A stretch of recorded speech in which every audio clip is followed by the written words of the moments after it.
Hey, hi guys. So today we are going to again do the analysis की 28th जो कि कल Wednesday है। उस दिन निफ्टी और बैंक निफ्टी कैसा परफॉर्म कर सकते हैं। तो आज के दिन अगर आप देखेंगे तो आज निफ्टी और बैंक निफ्टी दोनों ही साइडवेज रहे। निफ्टी नीचे की तरफ पहले गया, मतलब कि सारे ही इंडेक्सेस इनफैक्ट नीचे गए पहले, और फिर वो बेसिकली ऊपर की तरफ गए, और जो क्लोजिंग हुआ है वो ऑलमोस्ट डे हाई के आसपास हुआ है सारे ही इंडेक्सेस का।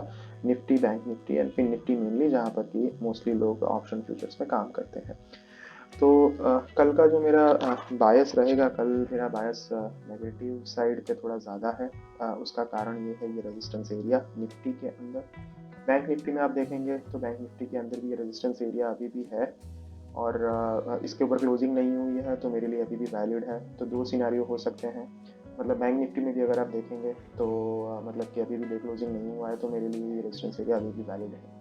बैंक निफ्टी के अंदर भी, निफ्टी के अंदर मतलब क्या सिनारियो बन सकता है कल, तो कल अगर साइडवेज खुलता है तो ये ट्रेंड लाइन का थोड़ा सा सपोर्ट लेकर के दिखाए, रेजिस्टेंस एरिया में जाए, यहाँ पे कंसोलिडेट करे, कोई बेयरिश कैंडल बनाए कंसोलिडेशन के बाद और फिर गिरे, तो फिर ये बेसिकली एक अच्छा मूव दे सकता है आपको सेकंड हाफ के अंदर। अगर ये ऊपर ही खुलता है, जो कि चांसेस थोड़े लग रहे हैं मेरे को, मतलब ऐसा हो भी सकता है कि ऊपर ही खुले, क्योंकि सारे इंडेक्सेस ऊपर की तरफ ही हैं। तो कंडीशन नंबर 2 ये है कि ऊपर खुलता है, कोई थोड़ा सा वेट करें, कोई बेरिश कैंडल बनती है, तो फिर उसके बाद नीचे की तरफ आप ट्रेड ले सकते हैं। जो डे हाई जो होगा, जो कि शुरुआत का कैंडल का जो भी होगा, उस पर आप स्टॉप लॉस लेकर के नीचे की तरफ आप वेट कर सकते हैं एक अच्छे मूव के लिए, स्ट्रिक्ट स्टॉप लॉस के साथ। तो बेसिकली दो कंडीशन है मेरे लिए कल। नीचे से मतलब मैं ऊपर की तरफ थोड़ा ज़्यादा नहीं इंटरेस्टेड हूँ। कल अगर इस कंसोलिडेशन एरिया को टच करता है, उसके बाद अगर ये ऊपर की तरफ मेरे को जाता हुआ दिखाई देगा, तो मेरे को कोई ट्रेड लेने का मतलब कि सेंस नहीं बनता है। तो मैं स्टॉप लॉस लेकर के और मतलब कि दिन अपना ख़त्म कर दूंगा। तो बेसिकली ये कल मैं एज्यूम कर रहा हूँ कि ये एरिया जो है रेजिस्टेंस एरिया है, यहाँ पर ये अच्छा खासा एक लेकर के रेजिस्टेंस लेना चाहिए एक बार तो, और फिर उसके बाद ये नीचे गिरना चाहिए। तो late us see how it goes. और दूसरी चीज़ जो मैं अगेन जो मेरे को मतलब कि मैंने देखा हुआ है, जो थोड़े बहुत कैंडल्स मैंने रीड किए हैं पास्ट में भी कुछ मंथ्स के अंदर, देखेंगे तो वेडनेसडे टू वेडनेसडे अगर आप गिने, थर्सडे को अपना एक्सपायरी होता है। मुझे जो एक्सपायरी दिख रही है वो 18,000 के आसपास ही दिख रही है, जो कि गलत भी हो सकता हूँ मैं। I have every right to be wrong. तो 18,000 के आसपास एक्सपायरी हो भी सकती है, नहीं भी हो सकती है, पर मुझे ऐसा लग रहा है कि शायद 18,000 के आसपास ही मतलब कि जो जिस तरीके से इसने फ्लर्ट किया है, पहले नीचे गया 18,000 के, फिर ऊपर आया, और हो सकता है कि कल वापस नीचे भी जाए, और थर्सडे को हो सकता है 18,000 के आसपास ही बंद हो जाए। तो यहाँ पे देखेंगे आप तो वेडनेसडे, थर्सडे और फ्राइडे जो है लास्ट वीक का जो था, उसमें से 10x मूव दिया है। हो सकता है यहाँ पर भी एक 10x मूव आपको देखने मिल जाए कल के दिन, या फिर हो सकता है थर्सडे को भी मिले। तो ये एरिया पे ये कैसे काम करता है उस पर डिपेंड करता है। तो पॉसिबली ये कल ही अगर होना है तो कल ही होना चाहिए, नहीं तो फिर एक स्टॉप लॉस लेकर के मतलब रिस्क रिवॉर्ड अच्छा है, तो यहाँ पे आप शॉर्ट मार करके देख सकते हैं। बाकी मतलब कि ऊपर की तरफ मेरा थोड़ा बायस कम है। तो ये है बेसिकली मेरा कल के लिए एनालिसिस और बायस फॉर निफ्टी।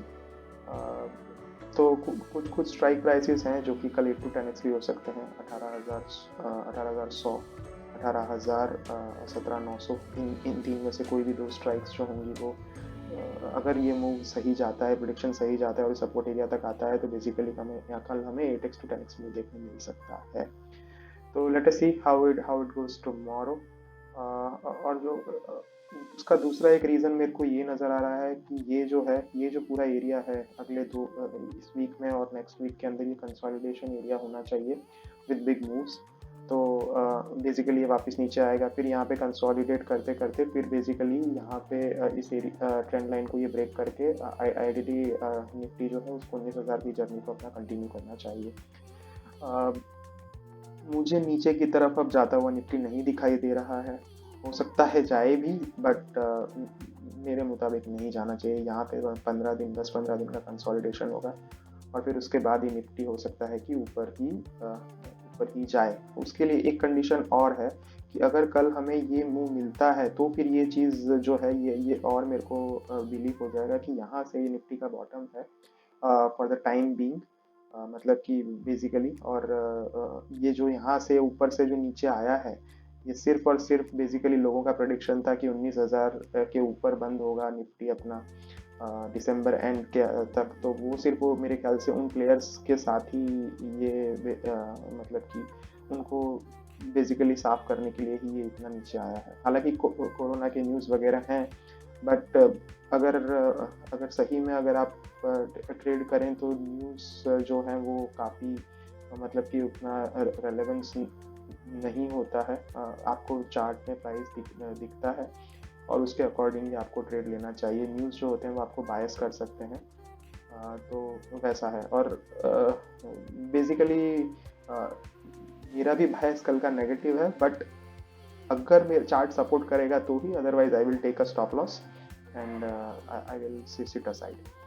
तो बेसिकली ये कोई भी ट्रेड आपके लिए अच्छा तब काम करेगा कि जब आप जब आपका बायस या आपका जो प्रेडिक्शन है उसके अकॉर्डिंग अगर चार्ट भी काम करता है तो आपको कॉन्फिडेंस आता है और आप उस ट्रेड में बने रहते हैं। अगर नीचे की तरफ मतलब ऊपर की तरफ जाता है तो मुझे कोई कॉन्फिडेंस नहीं उस ट्रेड में, तो मैं एक एसएल लेकर के बैठ जाऊंगा। पर ये जो मेरा जो थोड़ा सा जो बायस है, ये मेरा एनालिसिस पे कोई न्यूज़ बेस्ड नहीं है। तो मतलब कि देखते हैं, अगर एसएल भी लेना होगा तो कल लेके बैठ जाएंगे। अगर अगर नीचे गिरता है तो फिर ये एरिया तक आएगा तो I am expecting 8 to 10x move on few strike prices. Fin Nifty भी अगर अगर आपने नोटिस किया हो आज, तो फिन निफ्टी जो है उसका चार्ट मैंने नहीं लगाया हुआ यहाँ पे इस नीचे के फॉल में भी 5x हुआ है आज, और ऊपर के फॉल में भी 5x हुआ है। 19,000 का जो पी है वो 5x हुआ है, और 18,900 का जो कॉल है वो भी 5x हुआ है सेकेंड हाफ के अंदर। तो ये बेसिकली इस तरीके से यहाँ पे आज निफ्टी और निफ्टी जो है कल ये मेरा प्रोडिक्शन है कि ये एरिया जो होगा ये डिसाइसिव होगा। सेम वे बैंक निफ्टी में भी वही है, ये एरिया जो है इसके ऊपर अभी क्लोजिंग नहीं हुए, सो this is still valid for me. अगर ये ऊपर आता है मतलब कि यहीं पे कहीं खुलता है ऊपर जा कर के इस ट्रेंड लाइन के साथ फ्लर्ट करके नीचे आता है, या तो फिर ऊपर ही खुलता है इस ट्रेंड लाइन को थोड़ा बहुत रिस्पेक्ट दे के फिर ब्रेक करता है फिर नीचे आता है, तो we have very good risk to reward in our hands tomorrow. तो देखते हैं कैसे काम करता है। अगर ऊपर की तरफ जाता है तो मेरे को थोड़ा मतलब कि कॉन्फिडेंस कम है, तो फिर we will take the stop loss and just sit aside. So this is it for tomorrow's analysis. So अगर ये 10x मूव है और अगर ये भी 10x मूव आ जाता है, तो अगर ये वेडनेसडे टू वेडनेसडे आपको 100x मूव मिल जाएगा, which has happened in the past. जो कि मैं जो डेटा मैंने कलेक्ट किया उसके according it has happened in the past.